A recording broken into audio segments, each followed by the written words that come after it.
नवाज शरीफ को cease fire समझौता याद आया था। इसका असर दिखा भी।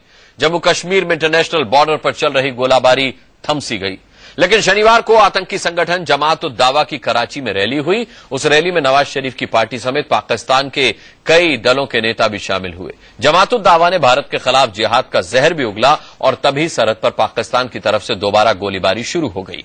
आज भारत और पाकिस्तान के बीच इसी सवाल पर बड़ी बहस होगी कि पाक सरकार ने शांति का वादा किया था, फिर सीज फायर किसने तोड़ा। गोलाबारी का नया दौर क्या आतंकियों के इशारे पर शुरू हुआ है?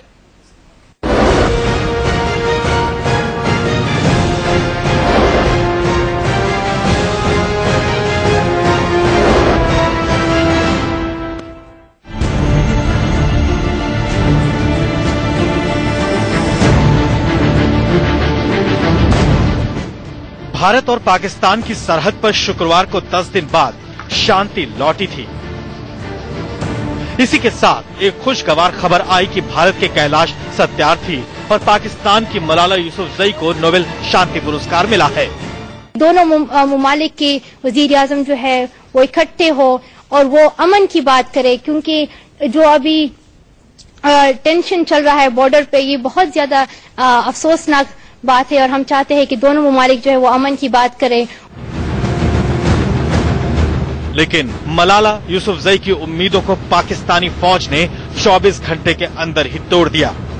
सरहद पर एक बार फिर गोलीबारी शुरू हो गई। इस बार पाक आर्मी और रेंजर्स ने पुंछ के केरनी सेक्टर में युद्ध विराम तोड़ा। केरनी सेक्टर में युद्ध विराम का उल्लंघन कई सवाल खड़े करता है। पहला सवाल ये है कि क्या पाकिस्तानी फौज और रेंजर्स पर पाकिस्तान के प्रधानमंत्री नवाज शरीफ का कोई जोर नहीं है? नवाज शरीफ तो कल ही सीज फायर समझौते की दुहाई दे रहे थे और अब जब लगा कि उनकी बात का असर हो रहा है, तभी पाकिस्तान ने सीज फायर का उल्लंघन क्यों किया? सवाल ये भी है कि क्या वाकई पाकिस्तान सरहद पर शांति चाहता है? नवाज शरीफ एक तरफ तो सीज फायर समझौता याद दिला रहे हैं और दूसरी ओर कराची में हाफिज सईद का आतंकी संगठन जमात उद दावा भारत के खिलाफ जिहाद का जहर उगल रहा है। और इससे भी गंभीर बात यह कि जमात उद दावा के जहरीले जलसे में नवाज शरीफ की पार्टी PMLN के नेता भी हाफिज सईद की जुबान बोलने के लिए हाजिर थे। फिलहाल किसी की समझ में नहीं आ रहा कि आखिर पाकिस्तान सीमा पर जंग भड़काकर क्या हासिल करना चाहता है। भारत दो टूक कह चुका है कि कश्मीर में यूनाइटेड नेशंस या किसी तीसरे मुल्क की दखल बर्दाश्त नहीं होगी। पाकिस्तान अगर बंदूक के जोर पर कश्मीर हड़पना चाहता है तो इसका जवाब भी भारत की सरकार दे चुकी है। पाकिस्तान को ये समझ लेना चाहिए कि इस प्रकार के आक्रमण का जो उत्तर या रिस्पांस हमारी सेना से उनको मिलेगा वो प्रभावी होगा। इस एडवेंचरिज्म के साथ वो आगे बढ़ते रहे तो इसकी कीमत पाकिस्तान के लिए बहुत महंगी होगी। अब सबसे बड़ा सवाल यही है कि पाकिस्तान को शांति की भाषा क्यों नहीं समझ में आ रही? क्यों पाकिस्तानी फौज सीमा पर बसे बेगुनाहों पर गोले दाग रही है?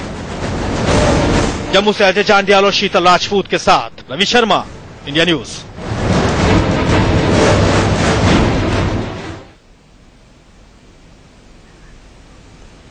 चलिए सरहद आर पार में इस चर्चा को हम शुरू करते हैं। स्टूडियो में मेरे साथ जो गेस्ट हैं उनका एक इंट्रोडक्शन करा दूं। मेरे साथ शौर्य चक्र retired major general Jaswinder Pal Singh यहां मौजूद हैं। बहुत बहुत स्वागत है सर आपका।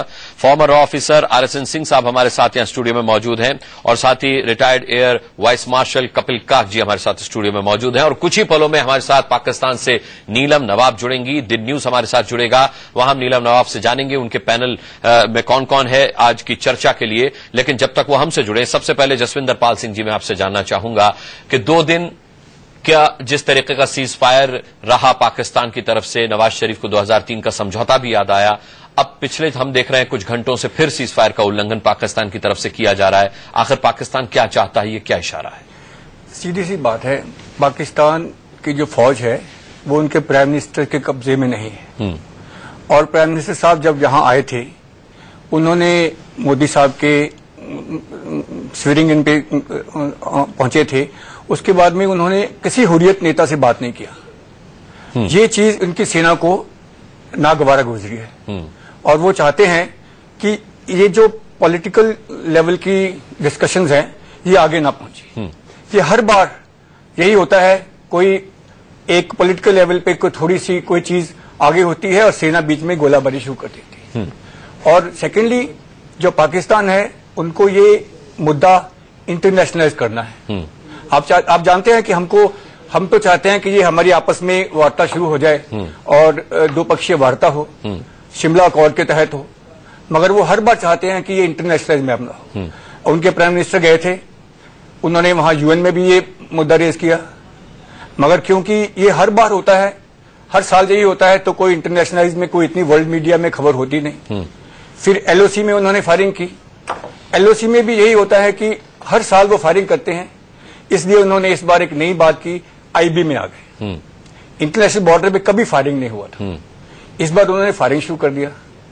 और ये फायरिंग से ही थोड़ा सा उनको इंटरनेशनलाइज का वर्ल्ड मीडिया में न्यूज मिला, मगर फाइनली क्या हुआ, सबको पता लग गया कि इन्होंने ये किया है। कोई वर्ल्ड मीडिया ने, सबने इंडिया का साथ दिया है और यही होगा। और अब मैं जितना मेरी सर्विस है मैं जानता हूं ये समझेंगे नहीं, बाद में फिर दोबारा, जैसे उनके प्राइम मिनिस्टर ने बोला था, उनके सिक्योरिटी काउंसिल की मीटिंग भी हुई थी, उन्होंने बोला था कि हम शांति वार्ता करते हैं, मगर नहीं, दे विल कैरी ऑन।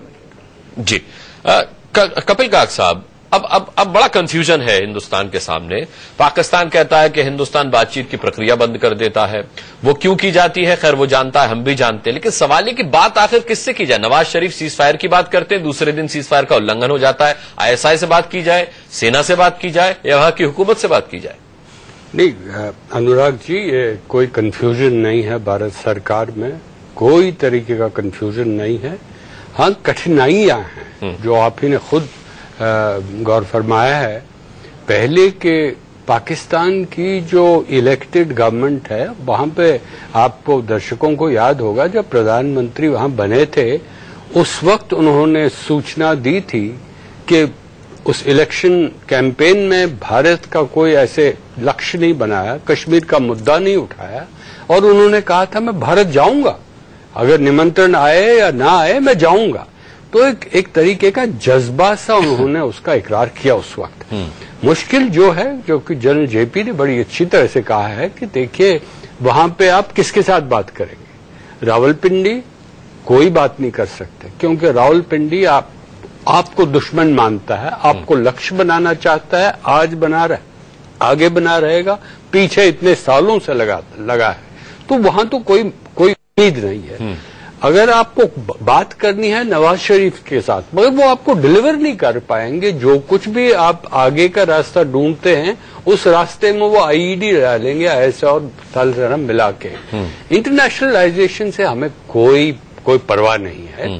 इतने सालों से कारगिल के युद्ध से सारा विश्व भारत के साथ है। एक आम पाकिस्तानी से पूछिए, इतनों से मैंने बात की है, शर्मनाक रहते हैं, किसी भी एयरपोर्ट पे जाते हैं जो पाकिस्तान का पासपोर्ट देखता है बोले थोड़ा आप इस साइड पे रहिए, तो कितनी शर्मनाक बात है। मगर उनके लिए तो कोई परवाह नहीं है, क्योंकि वो दबे हुए हैं जैक बूट्स जो पाकिस्तान की थल सेना से। तो अब इस कठिनाइयों में आप कैसे आगे बढ़ेंगे? मुझे लगता है जैसे इस वक्त पाकिस्तानी बड़े हैरान हो गए कि हमारी जो रिएक्शन रही है डिस्प्रपोर्शनेट रही है। अगर उनकी तरफ से 20 मोटर आते थे शेल्स और 40, इस बार हमारे 1000 मोटर गए हैं, तो उससे नुकसान भी पहुंचा। उनकी चैनल को बताया गया अब दिखाइए नहीं, अब अल जजीरा दिखाता है, पाकिस्तानी चैनल नहीं दिखाती।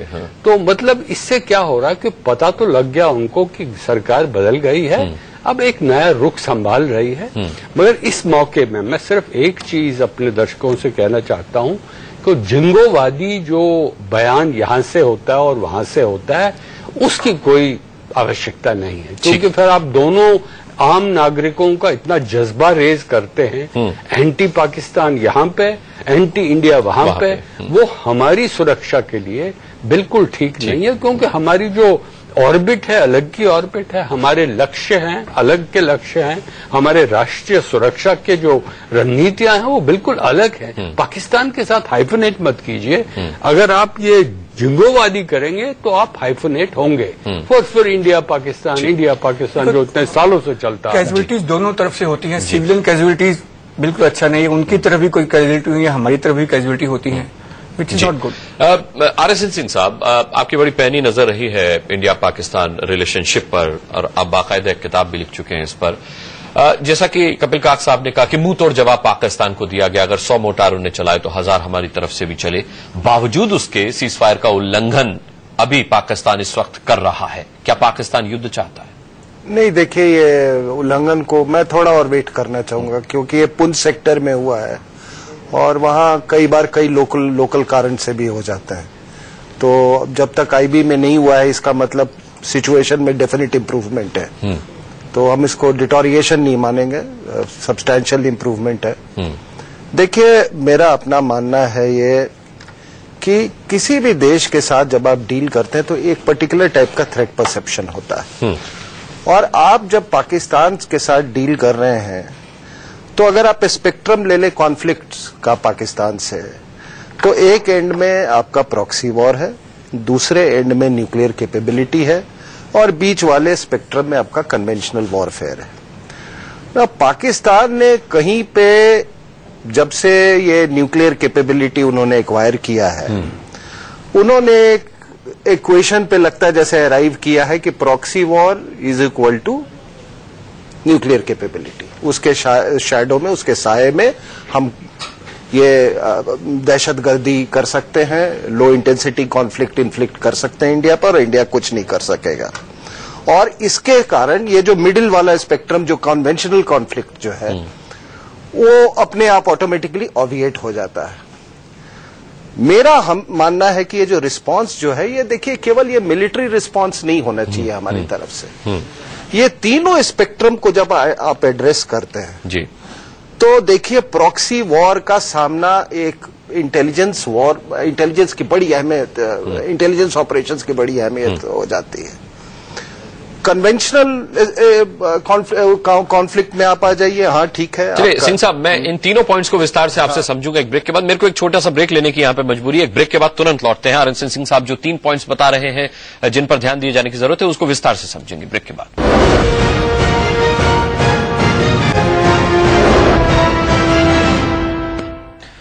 सीज फायर की याद पाकिस्तान को आई, सीज फायर का वादा पाकिस्तान ने किया, फिर भी सीज फायर का उल्लंघन पाकिस्तान की तरफ से लगातार 2 दिन की शांति के बाद जारी हो गया। सवाल ये उठता है, आरएसएन सिंह साहब ब्रेक पर जाने से पहले आप बहुत कुछ समझा रहे थे, मेरा एक सवाल उसमें यह भी जोड़ लीजिए कि क्या वाकई में आतंकियों के इशारे पर माना जाए कि इस बार ये सीज फायर का उल्लंघन हुआ है? क्योंकि हम सभी जानते हैं कि कल जमात-उद-दावा की जो रैली हुई है, उसमें वहां की तमाम पॉलिटिकल पार्टीज के नुमाइंदों ने शिरकत की। जी, मैं वही कह रहा था कि देखिए, जब मैं 3 पॉइंट्स बताया इस स्पेक्ट्रम में, तो पाकिस्तान अपने इंसेप्शन से इर्रेगुलर वॉरफेयर पर उसने मतलब एक बहुत लेजिटिमेसी से जोर दिया है। और पंडित नेहरू ने मेमोरियल वॉल्यूम जो है उनका, आई थिंक 14th है, इसमें उन्होंने उसमें कहीं अकबर खान का जिक्र भी है और ये इर्रेगुलर वॉरफेयर का। और उसमें उन्होंने साफ कहा है कि देखिए, एक 2 तरह के वॉर होते हैं, ओवर्ट वॉर होता है, कोवर्ट वॉर होता है। और जो ओवर्ट वॉर होता है, कोवर्ट वॉर होता है, उसको रिस्पेक्टेबिलिटी ना मिले, लेकिन हमारे देश जैसे देश, पाकिस्तान की बात कर रहा हूं, कि वो जो इतना फॉर्चुनेट है इर्रेगुलर सोल्जर्स में, तो इसका इस्तेमाल हमको करना चाहिए।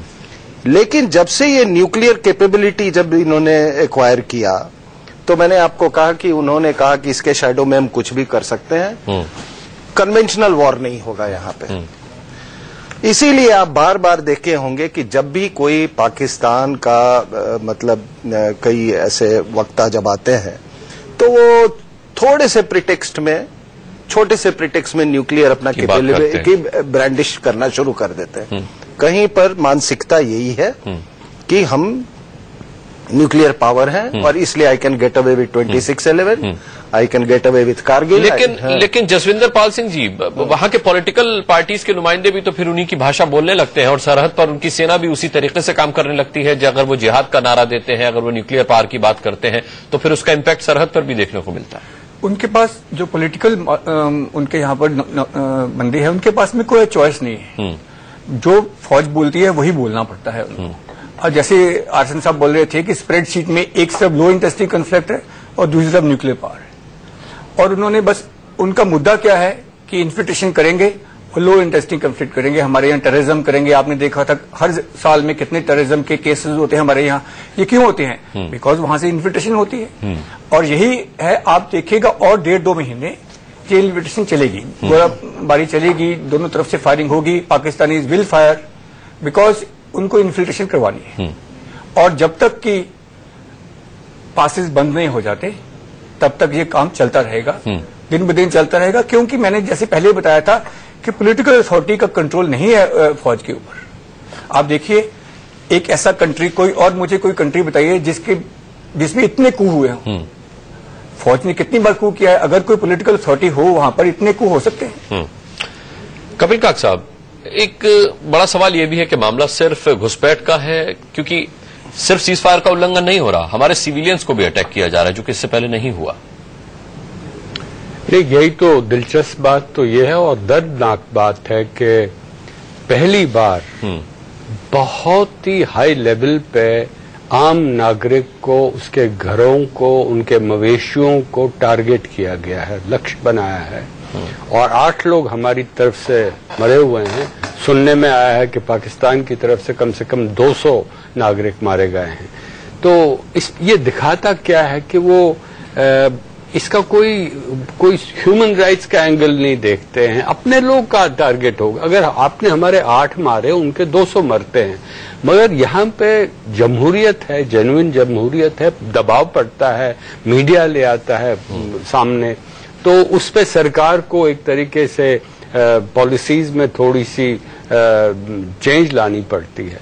मगर एक चीज मैं दोहराना चाहता हूं जो अभी बात कही हुई है।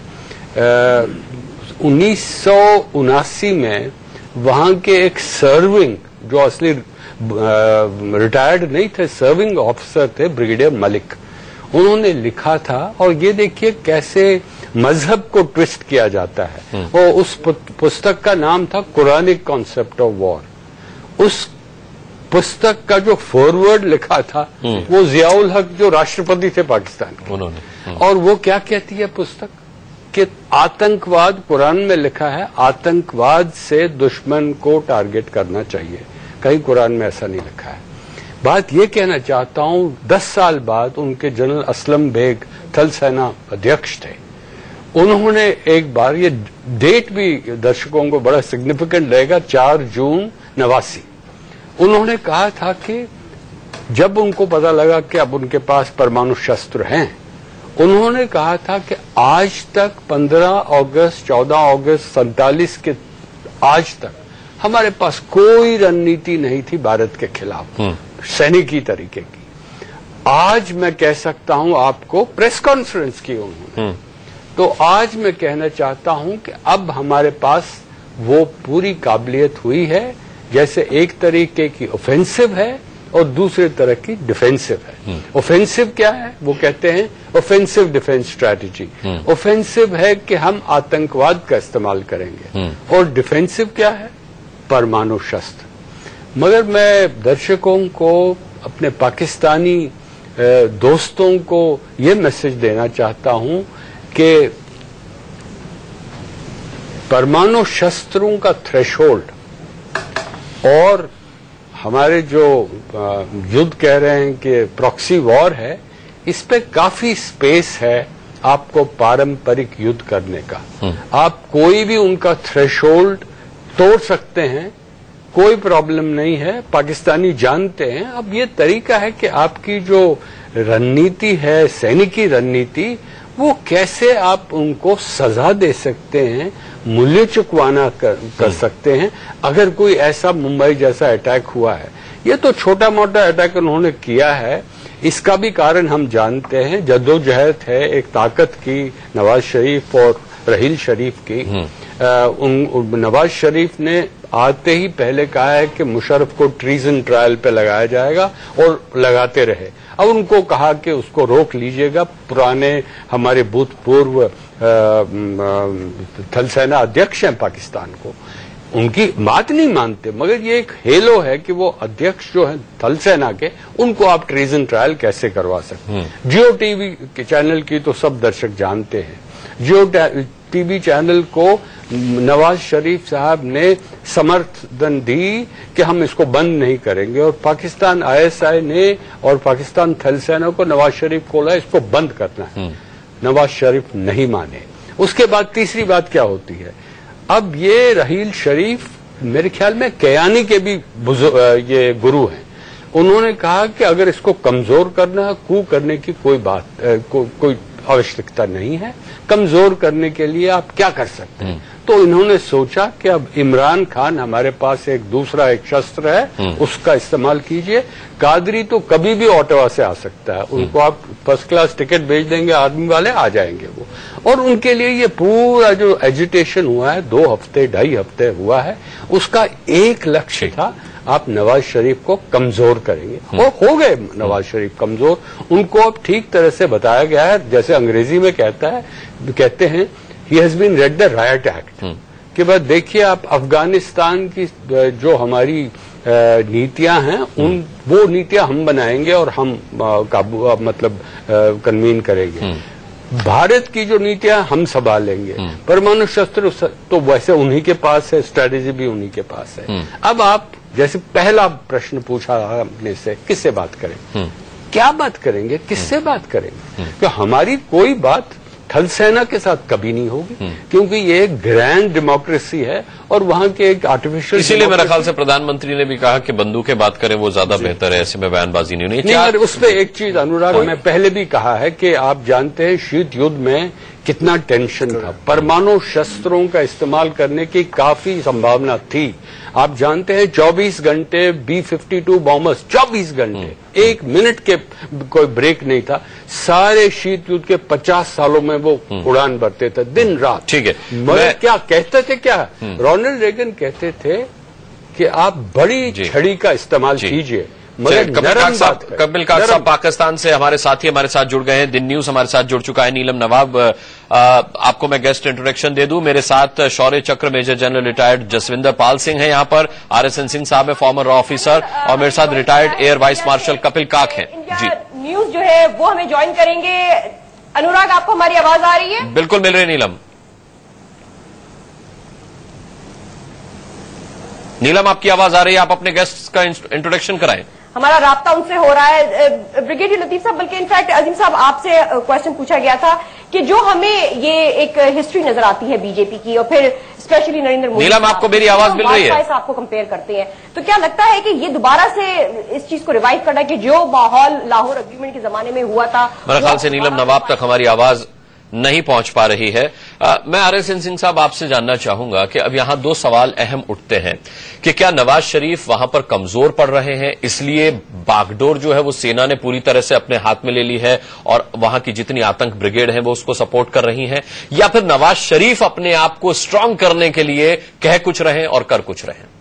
देखिए, अभी एयर मार्शल साहब ने जो बिल्कुल सही बताया, जो आपको पूरा मुआयना किया है वहां का, नवाज शरीफ साहब वहां पे इनके पोजीशन को अंडरमाइन करने की हमें इंडिया पैनल ज्वाइन कर रहे हैं इस वक्त। हमारे साथ लिंक हो गया है इंडिया न्यूज का अनुराग साहब का। जी नीलम। जी, गुड इवनिंग अनुराग साहब। गुड इवनिंग नीलम, हमारे साथ हमारे गेस्ट का इंट्रोडक्शन मैंने आपसे कराया, शायद आप तक आवाज नहीं पहुंच रही थी। आपके साथ का इंट्रोडक्शन करवा दें, फिर हम डिस्कशन को शुरू करेंगे। जी, हमें ज्वाइन कर रहे हैं। जी, हमारे साथ हमें ज्वाइन कर रहे हैं मेजर जनरल रिटायर्ड राहत लतीफ साहब, ब्रिगेडियर रिटायर्ड सैयद गजनफर अली साहब, और हमें दिन न्यूज के एंकर पर्सन और एनालिस्ट ज्वाइन कर रहे हैं जनाब मोहम्मद अजीम साहब।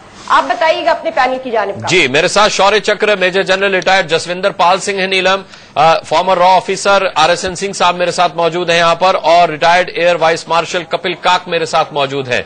सवाल नीलम मैं ये पूछना चाहता हूं कि 2 दिन आपने सीज फायर को कायम रखा, नवाज शरीफ साहब को भी याद आया कि हां सीज फायर का समझौता 2003 में हुआ था, लेकिन फिर हम देख रहे हैं कुछ घंटों से सीज फायर का उल्लंघन चल रहा है। जब से जमातुद दावा ने वहां रैली की है और आपके तमाम पॉलिटिकल पार्टीज के नुमाइंदे उसमें बाकायदा शरीक हुए, उसके बाद से फिर एक सीज फायर उल्लंघन की हिमाकत आपकी तरफ से देखने को मिल रही है।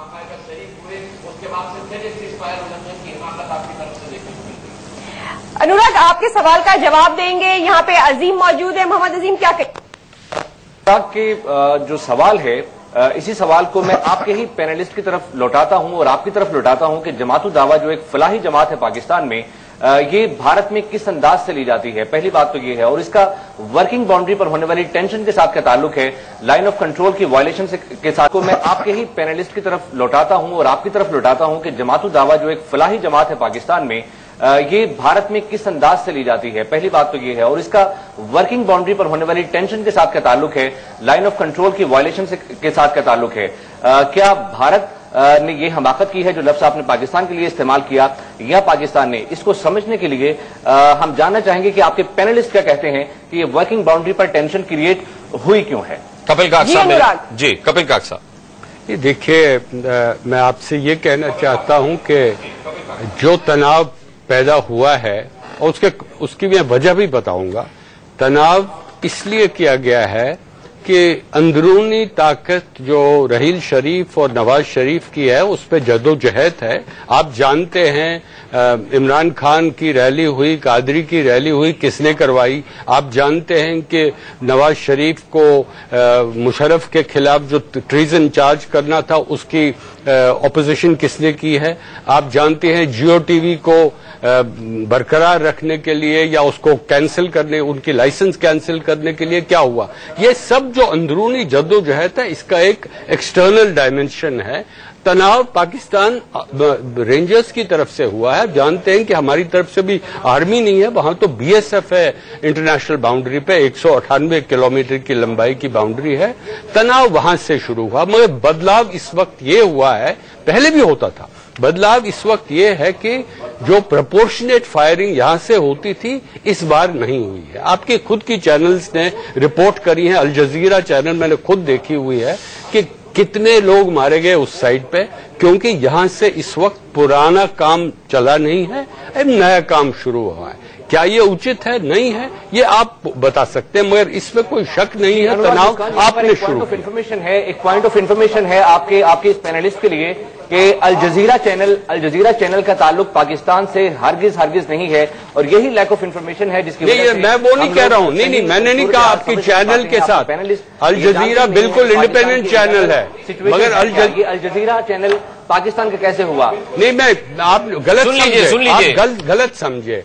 यही तो मेरे ख्याल में दर्दनाक बात यह है कि मीडिया आपकी तरफ से और हमारी तरफ से सरकारों के साथ जुड़ा हुआ है। कोई अगर आपको बैलेंस नजरिया चाहिए तो आपको फॉरेन चैनल्स देखनी पड़ती हैं, क्योंकि हमारे चैनल्स क्या दिखाते हैं?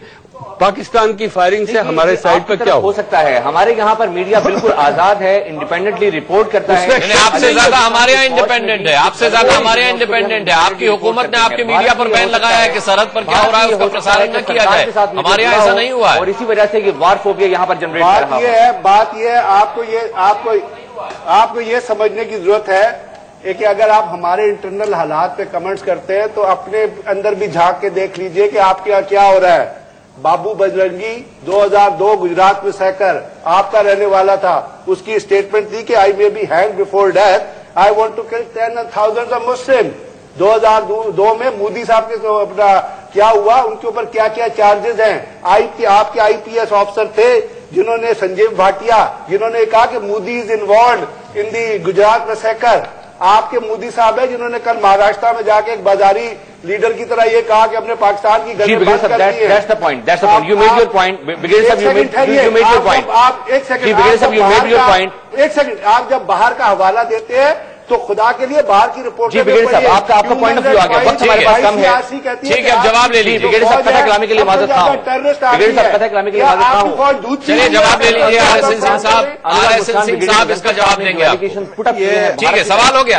आरएसएन सिंह साहब का अब जवाब ले लीजिए। देखिए, ये पता नहीं गुजरात में क्या हुआ नहीं हुआ। प्लीज मैं इनसे पूछना चाहता हूं कि क्या किसी पाकिस्तानी के साथ भी कुछ हुआ था गुजरात में?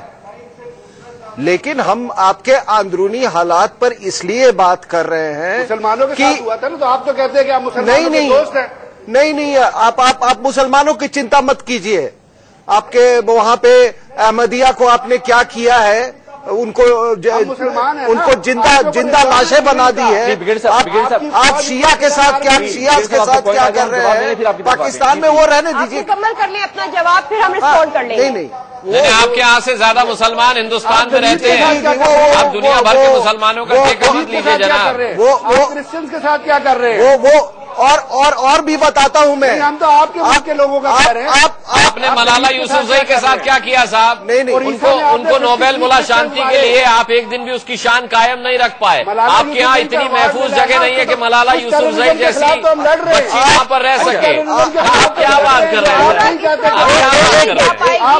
हमारी तरफ से जवाब आए तो आप अपने पैनलिस्ट को रोकिएगा, और जब आपकी जानिब से जवाब आए तो हम अपने पैनलिस्ट को कहेंगे कि तहम्मुल से एक दूसरे की बात अच्छा, अनुराग मुस्कान, पहले हम ये तय कर लें।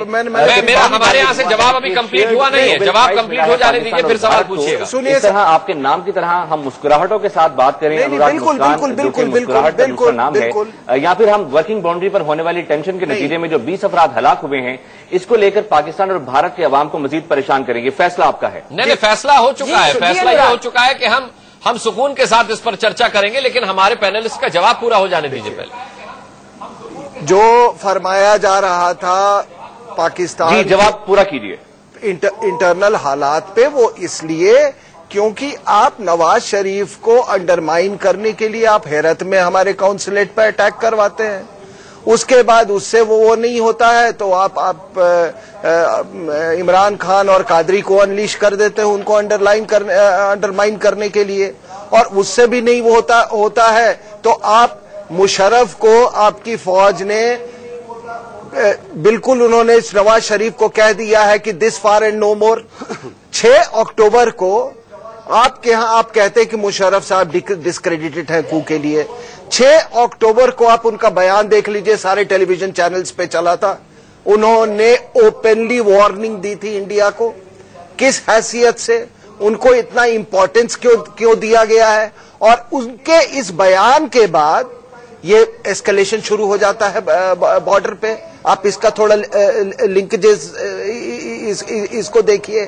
आपके जो चीफ साहब जो हैं वो मुशर्रफ साहब के प्रोटेजी हैं, शायद आप पूरा ये तहकीकात कर सकते हैं। आज यहां तक पहुंचने में मुशर्रफ साहब का बहुत बड़ा हाथ और ब्लेसिंग रहा है। तो हम लोग ये सारे इक्वेशन समझ रहे हैं कि आर्मी और नवाज शरीफ के बीच में क्या चल रहा है, लेकिन हमको कोई उससे तकलीफ नहीं है। मुझे जो जमहूरियत से कोई इंटरेस्ट नहीं कि आपके यहां जमहूरियत हो या नहीं, लेकिन आपकी जब इंटरनल अफेयर्स हमारे पे पिंच करती हैं तो देखिए हमको तो उसका जायजा फिर लेना होगा। जी नीलम जी, अनुराग मुस्कान, आपकी तरफ बात हो, राहत लतीफ साहब हमारे साथ मौजूद हैं। जनरल साहब, काउंटर एलिगेशन की बजाय जो इल्जामात आए हैं इसी पर अगर आप बात करें प्लीज। मैं समझा था कि जो हम बात कर रहे हैं भारत के साथ, मकसद उसका ये है कि हम उस डायरेक्शन की तरफ जाएं जहां पे हमारे तल्लुकात अच्छे हों। ये तो हम एक दूसरे के ऊपर तोमतें लगा रहे हैं। ये तोमतें तो आज की बात नहीं है, 67 ईयर से हम यही काम कर रहे हैं, इसमें तोमतें लग रही हैं। जंगें भी हो गई और हम दोनों न्यूक्लियर भी हो गए। तो फिर ये बताइए कि ये एक दूसरे के साथ ये तो बातचीत होनी चाहिए इस तरीके के साथ जिसमें हम उस तरफ डायरेक्शन में जाएं जिसमें हमारे तल्लुकात बेहतर हो।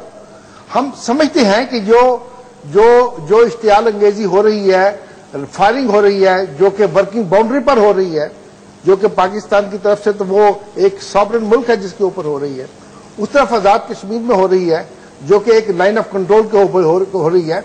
हम समझते हैं ये, हम भी समझते हैं कि ये नहीं होनी चाहिए। हम समझते हैं कि दोनों ममालिक के दरमियान, और आपने हिंदुस्तान की तरफ, भारत की तरफ से ये अमन की आशा शुरू हुई है, और भारत को तो फिर दिल बड़ा करना चाहिए, अपना दिमाग भी बड़ा करना चाहिए, सोच भी बड़ी करनी चाहिए। आपने हमारे मेजर जनरल साहब की बात सुनी, उनका ये कहना है कि हमारा तो दिल बड़ा है, आप भी दिल बड़ा करें, मुस्कुराहटों को ट्रेड करें, ना कि नफरतों को ट्रेड करें, ना कि फायर को हम ट्रेड करें। देखिए साहब, चाहे नक्शा मिला लीजिए, चाहे दिल मिला लीजिए, बड़ा हमारा ही दिल निकलेगा, आपको उसमें शिकायत का मौका नहीं मिलेगा। जसविंदर पाल सिंह जी कुछ कहना चाह रहे हैं। एक देखिए, आप बात जब भी हमसे करते हैं हमेशा हम बोलते हैं कि हम न्यूक्लियर पावर बन गए। एक स्प्रेडशीट में एक तरफ आप लो इंटेंसिटी कॉन्फ्लिक्ट करते हैं और दूसरी तरफ है न्यूक्लियर पावर्स। हमने आप तक किसी ने नहीं बोला कि हम न्यूक्लियर पावर हैं। बार बार आप ये बोलते हैं कि हम न्यूक्लियर पावर हैं, और ताकि उसको डरा के आप हमारे साथ में कोई भी चीज कर सके।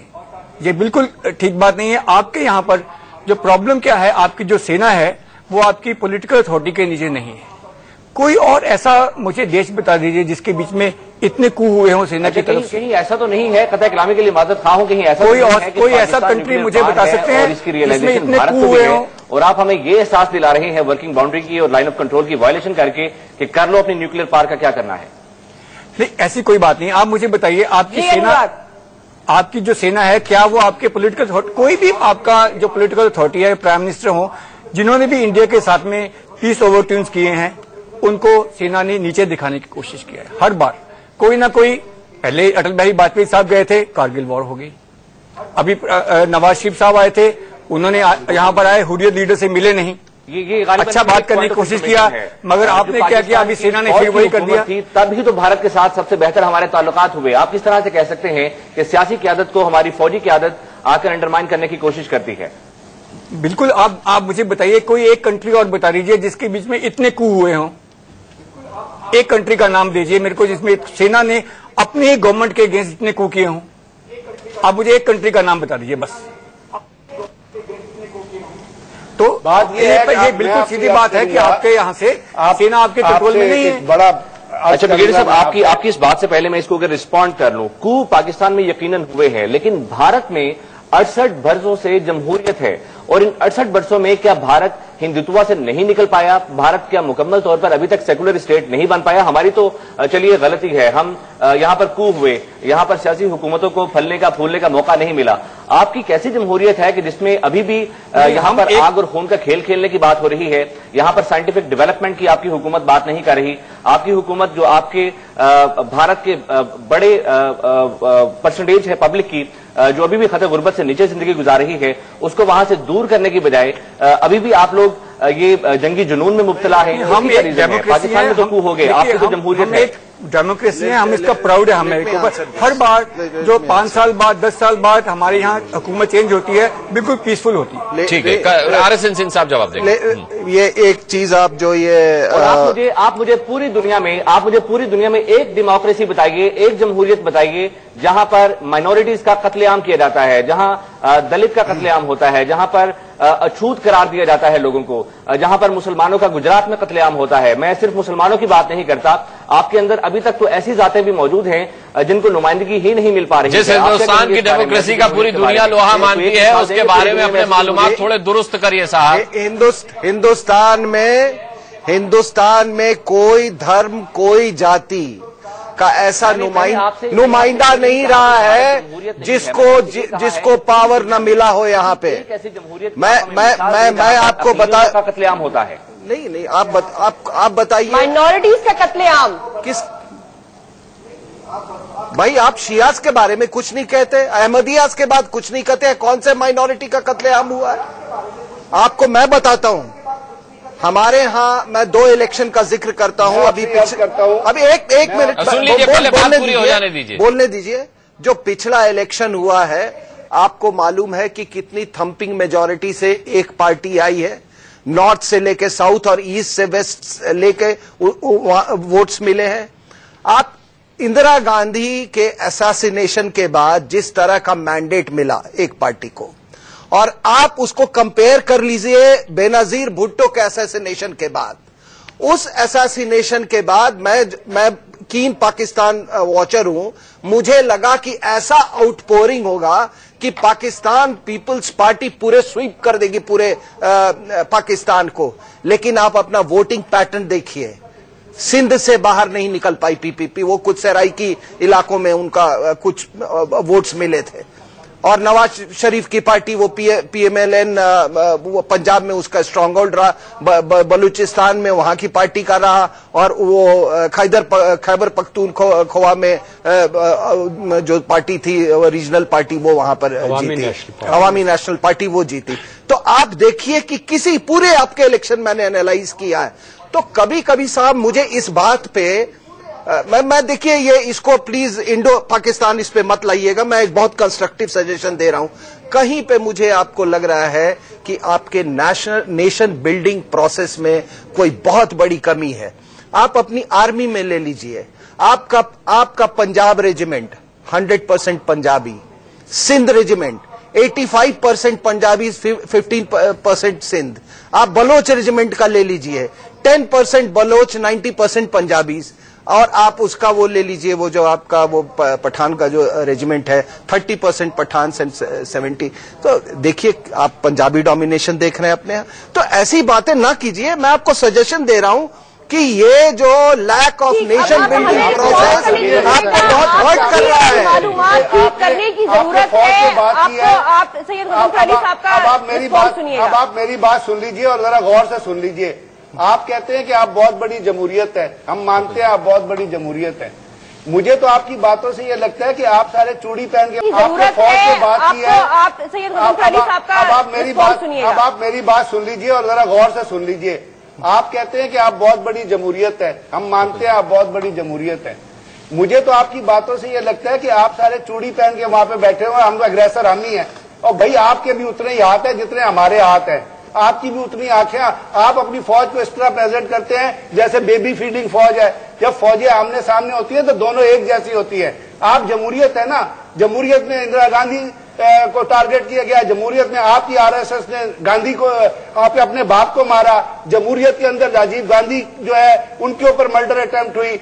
मैंने कहने का मतलब है कि आपके अंदर भी बहुत ज्यादा वीकनेसेस हैं। अभी ना भारत, आपके प्राइम मिनिस्टर ने कहा कि जी भारत का सबसे बड़ा खतरा जो है हिंदुत्व से है। आपके जमाने में, एक सेकंड ठहरिए, आपके जमाने में सिखों पे ऑपरेशन ब्लू स्टार हुआ और एक चीफ ऑफ आर्मी स्टाफ, में उनका नाम भूल गया, एक लेफ्टिनेंट कोर कमांडर थे जिनको टास्क दिया गया था इंदिरा गांधी ने ऑपरेशन को करने के लिए। उनके खिलाफ जब सजेशन, उन्होंने जब सजेशन उसके खिलाफ दी तो इंदिरा गांधी ने उनको बर्खास्त कर दिया और जनरल सुंदर जी को ले आई।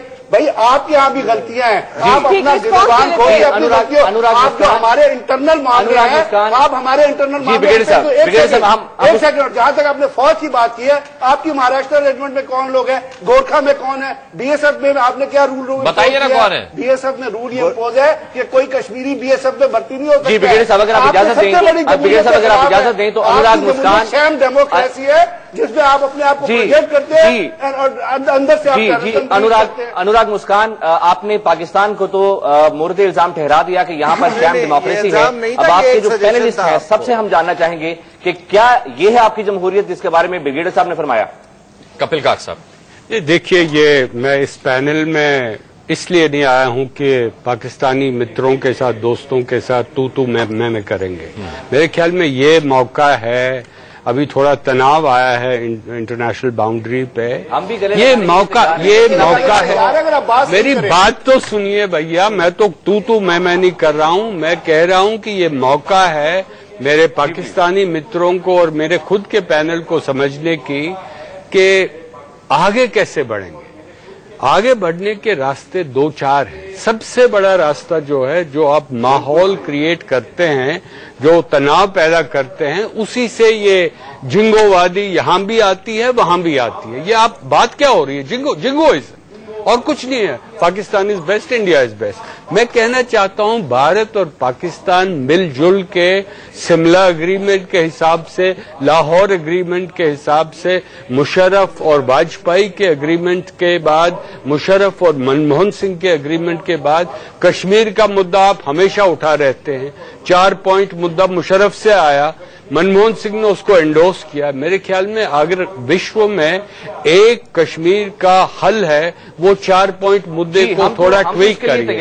मगर मेरी बात तो सुनिए भैया, मेरी बात तो सुनिए, बात तो सुनिए। बात यह है कि हम बातचीत करना चाहते हैं, हम बातचीत करना चाहते हैं। क्या जरूरत थी हुर्रियत को बुलाने की, जब आपको पता है एक माहौल हमारे प्रधानमंत्री ने पैदा किया है, नवाज शरीफ आए। ये भी मैं जानता हूं कि पाकिस्तान आर्मी को आने की इजाजत नहीं दी, मगर फिर भी वो आए। मगर जाते ही उन पे दबाव डाला गया और उसके बाद यहाँ पे आपने हुर्रियत को बुलाया तो एक जाके फॉरेन सेक्रेटरी लेवल आपने कैंसिल करवा दी, हमने नहीं कैंसिल जारी करने की जरूरत क्या थी? उसके बाद माहौल बढ़ाने के लिए थोड़ा वक्त तो दे दीजिए। आप तो कुछ लम्हों में ही कुछ न कुछ तनाव पैदा करते हैं।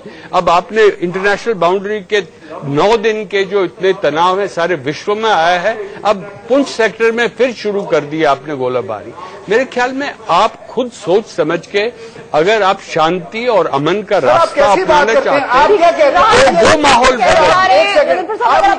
आप ये कैसी बात करते हैं कि हमने तनाव शुरू कर। सर आप मुझे ये बताएं, आप क्या दूध पीते बच्चे हैं? आपकी फौज क्या बेबी फीडर है? उनके पास गने नहीं है, वो फायर नहीं कर सकती। क्या आपको जवाब नहीं मिलता? क्या आपको जवाब नहीं मिलता? अगर आपको जवाब नहीं मिलता, आपको मुश्किल ये रही है, हैरानी आपको ये रही है कि आज तक जो रिस्पांस हिंदुस्तान से आती थी गोली का जवाब उससे 10 गुनी रिस्पांस आई। आप जानते नहीं आप करेंगे क्या? मैं आपको फौज के बारे में वाहिदों की पासदारी करनी है जो जिस तरीके से हमारी फौजों ने किया है, आप उससे घबरा गए हैं। ये जो बार बार बहुत बड़ा सवाल आपको दुनिया की बड़ी डेमोक्रेसी कहता है, उसका वजीर आजम के समझने से कासिर क्यों है? चले, बहुत बड़ा सवाल तो मैं आप पर ये उठाता हूं कि हमारे यहाँ शांति के लिए नोबेल पुरस्कार जीतने वाले कैलाश सत्यार्थी पूरे हिंदुस्तान में कहीं भी रह सकते हैं, लेकिन बड़े अफसोस के साथ कहना पड़ता है कि मलाला यूसुफजई के लिए पाकिस्तान में एक महफूज कोना आप नहीं दे सकते। आप बात करते हैं कि आतंकवाद और जो है सीज फायर का उल्लंघन पाकिस्तान करता है, तो पूरा देश इस पर हंसने के सिवा और कुछ नहीं कर सकता। बहुत बहुत शुक्रिया करना चाहूंगा, हमारा वक्त यहाँ पर खत्म होता है। नीलम नवाब आपके गेस्ट का बहुत बहुत धन्यवाद। हमारे यहाँ पर पैनल का बहुत बहुत धन्यवाद करना चाहूंगा। एक छोटा सा ब्रेक ले रहे हैं, बहुत जल्द वापस लौटते हैं।